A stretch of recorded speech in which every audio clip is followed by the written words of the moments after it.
I bought junkyard access, called in favors with 3 independent Ford shops, and spent 2 months tracking down F-150s from every generation with over 200,000 miles on the odometer. I wanted to know which trucks actually survive that mileage without turning into a money pit, and which ones are quietly rotting away in driveways because nobody warned the owner what was coming. I've been wrenching on Fords for over 15 years, and what I found surprised even me.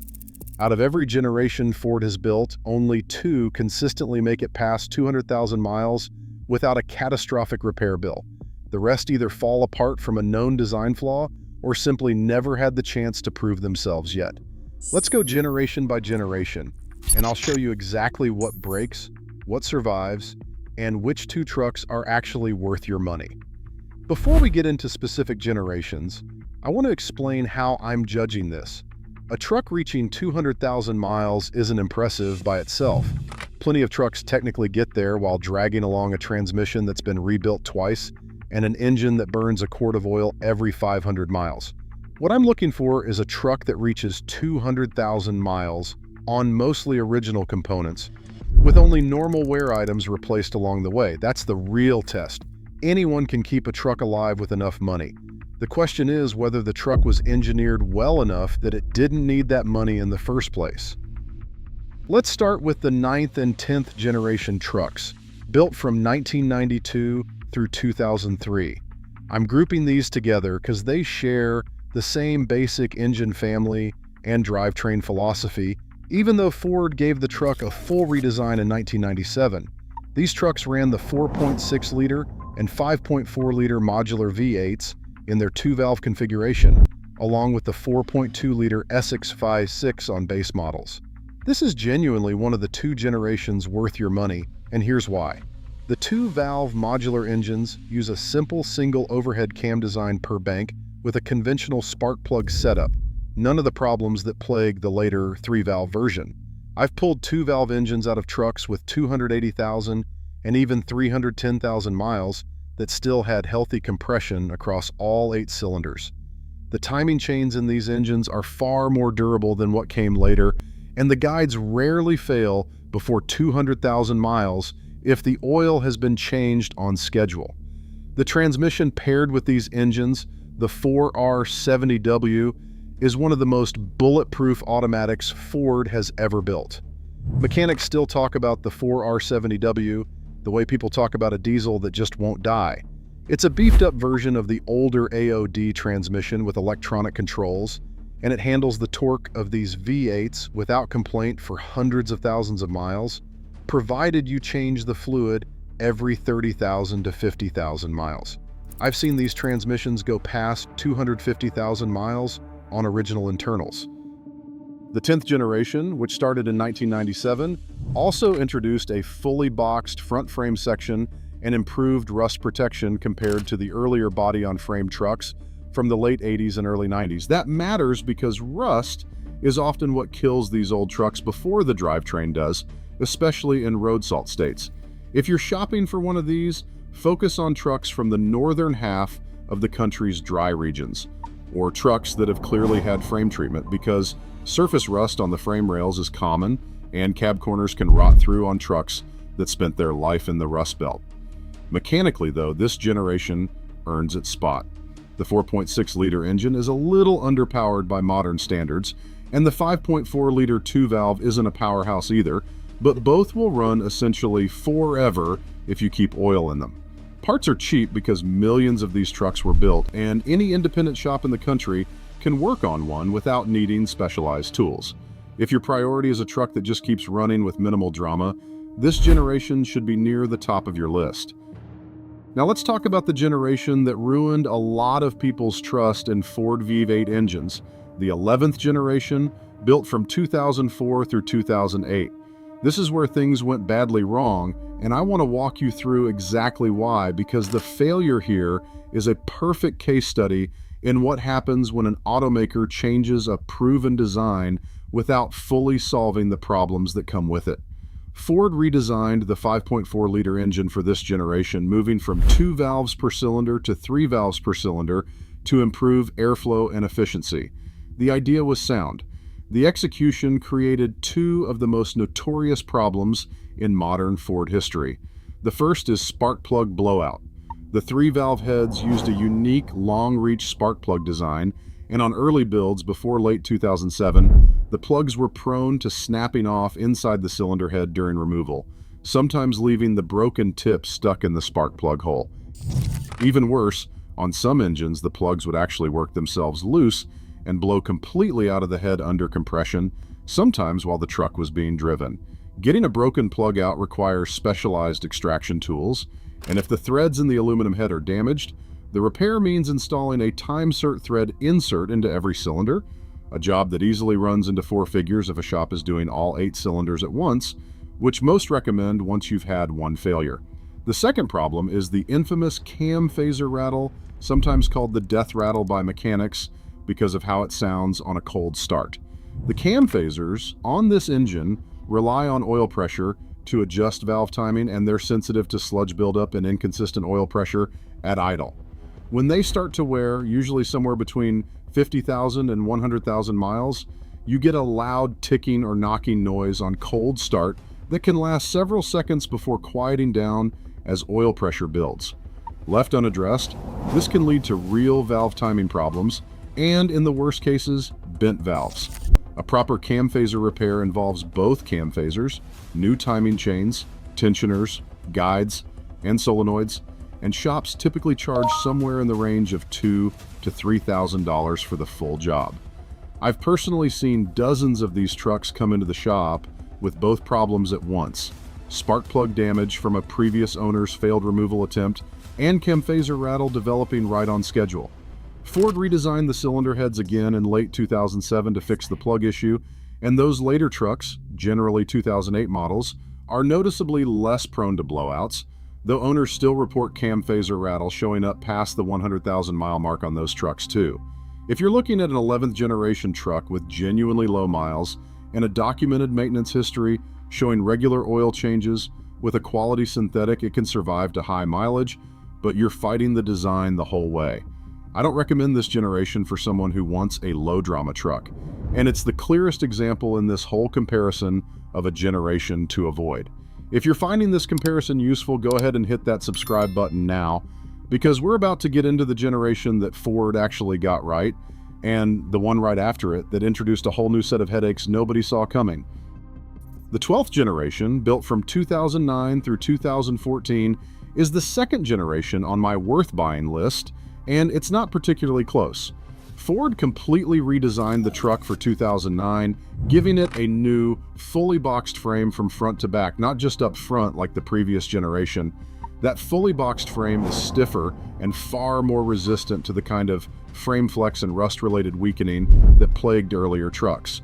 Then in 2011, Ford introduced two engines that would go on to define modern truck reliability conversations: the 5.0-liter Coyote V8 and the first-generation 3.5-liter EcoBoost V6. The Coyote is, without exaggeration, one of the most reliable engines Ford has ever put in a pickup truck. It's naturally aspirated, meaning there's no turbocharger, no intercooler, and no boost-related components to fail down the road.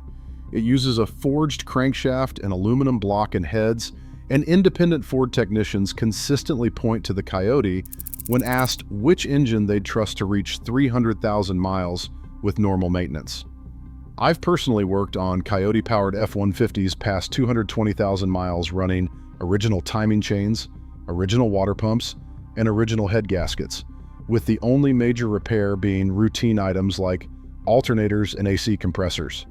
Recent data from a large used vehicle analysis firm looking at over 1 million trucks with at least 150,000 miles found the 5.0-liter Coyote ranked among the top engines still on the road at high mileage, right alongside the 3.5-liter EcoBoost from the same platform.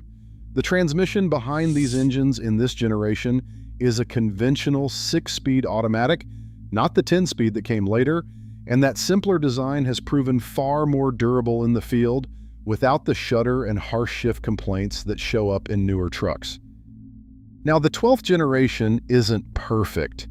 The early first-generation EcoBoost, specifically 2011 and 2012 models, had real problems with timing chain stretch caused by an unusually long single chain routing, along with intercooler condensation that could cause misfires in humid climates and occasional turbo coolant line leaks.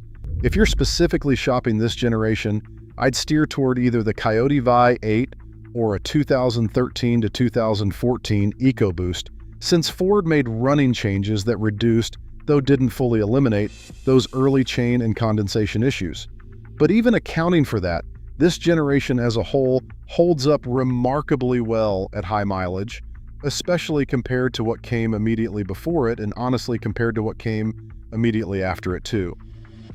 That brings us to the 13th generation, built from 2015 through 2020, and this is where Ford took one of its biggest engineering risks with the F-150. Ford switched the body panels from steel to military-grade aluminum, which dropped hundreds of pounds of weight off the truck and genuinely improved fuel economy and payload capacity. From a pure engineering standpoint, it was a smart move, and the aluminum body itself has actually held up better than a lot of early skeptics predicted. It resists denting reasonably well and doesn't rust the way steel body panels do, but the frame underneath is still steel, and that creates a genuine corrosion risk at the points where aluminum body panels contact the steel frame and mounting points, since dissimilar metals in contact with each other and exposed to moisture can create galvanic corrosion. Ford used isolators and special coatings to try to prevent this, and it's generally been manageable, but it's still something to inspect closely on a used truck from a salt-heavy climate, specifically around the bed mounts and cab corners where the aluminum meets steel brackets. The bigger issues with this generation showed up elsewhere. Early production trucks, particularly 2015 through 2017, had a cluster of complaints around brake master cylinder failures and door latch problems that led to recalls. Those got addressed under warranty for most owners, so if you're buying used now, check the recall history against the VIN before you buy, since an unaddressed recall on a used truck is a red flag about how carefully it was maintained. The bigger long-term concern is the drivetrain. Starting in 2017, Ford introduced a new 10-speed automatic transmission called the 10R80, developed jointly with General Motors, replacing the 6-speed from the previous generation. On paper, 10 forward gears sound great for fuel economy and keeping the engine in its efficient range. In practice, this transmission has generated an enormous number of owner complaints, several class action lawsuits, and repeated technical service bulletins from Ford trying to fix it through software alone. The most common complaint is torque converter shudder, a vibration you feel between about 30 and 50 miles an hour during light acceleration, caused by the torque converter clutch not engaging smoothly. Owners also report harsh or delayed shifts, especially on cold starts, along with a behavior mechanics called gear hunting, where the transmission rapidly cycles between adjacent gears during steady highway cruising because it can't settle on the right ratio. Ford has released numerous calibration updates trying to smooth this out, and a transmission fluid exchange using the specified low viscosity fluid does help in a lot of cases, but a meaningful percentage of these transmissions eventually need a torque converter replacement or a valve body service to actually resolve the shudder for good. That's not a cheap fix, and it's not guaranteed to be permanent even after the repair.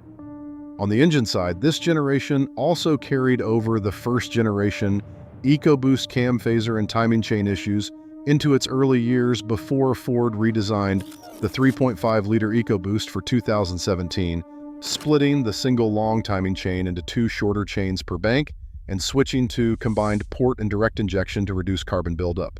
Those changes fixed the chain stretch problem, but Ford's own second-generation EcoBoost then developed a new and completely different cam phaser rattle of its own, this time related to the phaser design rather than chain wear, which led Ford to issue a series of recalls and reprogramming campaigns between 2021 and 2022, trying to quiet the noise down, some of which introduced new drivability complaints like low RPM shudder that Ford then had to walk back with additional recalls.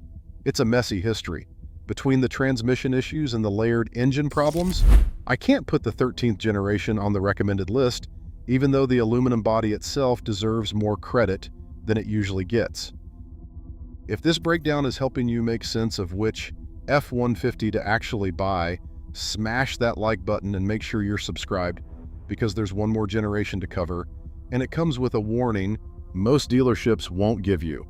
The 14th generation, which started in 2021 and continues today, is genuinely too new to fully judge against a 200,000-mile standard. Most 14th generation trucks on the road right now simply haven't had the time to accumulate that kind of mileage yet. So anyone telling you definitively how these trucks hold up at 200,000 miles is guessing. What we can look at is the early warning signs, and there are some worth knowing about if you're considering one. This generation carries the second generation 3.5-liter EcoBoost and introduces the PowerBoost hybrid system, which pairs that EcoBoost V6 with an electric motor and a lithium-ion battery pack for the first full hybrid pickup truck Ford has built. The PowerBoost adds real complexity, more wiring, a high-voltage battery pack, and a more sophisticated cooling system, all of which are unproven over long-term, high-mileage use in a work truck environment.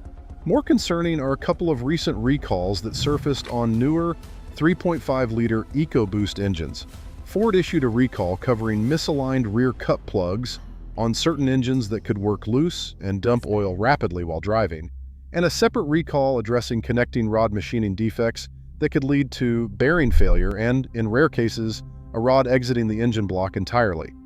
Both were caught relatively early and addressed through engine replacement for affected trucks under warranty, which is exactly what you want to see from a manufacturer. But it does mean this generation's long-term reputation is still being written in real time. If you're buying a 14th generation truck, especially with the EcoBoost, I'd strongly recommend checking the VIN against NHTSA's recall database before purchase and confirming any open recalls have actually been completed, not just issued. Until these trucks have a few more years and a lot more mileage behind them, I can't responsibly put this generation in either the buy or avoid category. Come back to this topic in a few years and I suspect we'll have a much clearer picture. Before I give you the final verdict, I want to touch on something that applies across every single one of these generations because it matters just as much as which engine or transmission you end up with. Maintenance records tell you more about a used F-150's future than the model year ever will. I've seen 11th generation trucks with the supposedly cursed 3-valve engine cruise past 200,000 miles because the previous owner changed the oil religiously every 5,000 miles with a quality synthetic and never ignored an early warning noise. I've also seen 12th generation Coyote trucks get destroyed by 90,000 miles because someone stretched oil changes out to 12,000 miles and let the truck sit for months at a time with old fuel in the tank. Engineering sets the ceiling for how long a truck can last, but maintenance decides whether you ever get close to it. When you're evaluating a used truck against everything I've covered today, ask for service records before you even look at the odometer. A stack of oil change receipts from an independent shop or dealership tells you far more than a clean-looking engine bay, because engine bays can be detailed and receipts generally can't be faked convincingly. Pay particular attention to whether the transmission fluid was ever serviced, since that's the maintenance item owners skip most often, and it's exactly the fluid that determines whether a 4R70W or a 10R80 makes it to six figures without drama. So here's where that leaves us. After going through every modern generation of the F-150 and talking to the technicians who actually work on these trucks every day, only 2 generations consistently reach 200,000 miles without a known design flaw standing in the way. The 10th generation, built from 1997 through 2003, with the 2-valve 4.6 or 5.4-liter V8 and the 4R70W transmission, is about as close to bulletproof as a full-size truck gets, provided you find one without significant frame rust. And the 12th generation, built from 2009 through 2014, especially with the naturally aspirated 5.0-liter Coyote Fi8, combines a genuinely modern platform with an engine that mechanics trust more than almost anything else Ford has built for a truck. Everything in between and after comes with a specific, well-documented weak point, whether that's spark plugs blowing out of a 3-valve head, a cam phaser rattling itself into a timing chain replacement, or a 10-speed transmission that shudders no matter how many software updates get thrown at it. None of that means every other generation is a bad truck, Plenty of 11th and 13th generation trucks are out there running fine, well past 150,000 miles. But if you're specifically shopping for a truck built to shrug off high mileage with minimal surprises, the data and the shop floor experience both point to the same two answers. If you're truck shopping right now, take this list with you, check the build date on the door jamb, not just the model year, and get a pre-purchase inspection from someone who knows what to look for on that specific generation. It'll save you thousands down the road. If you found this breakdown helpful, subscribe for more deep dives like this one, drop a comment telling me which generation your F-150 is and how many miles it's got on it, and share this with anyone you know who's shopping for a used truck right now. Thanks for watching. I'll see you in the next one.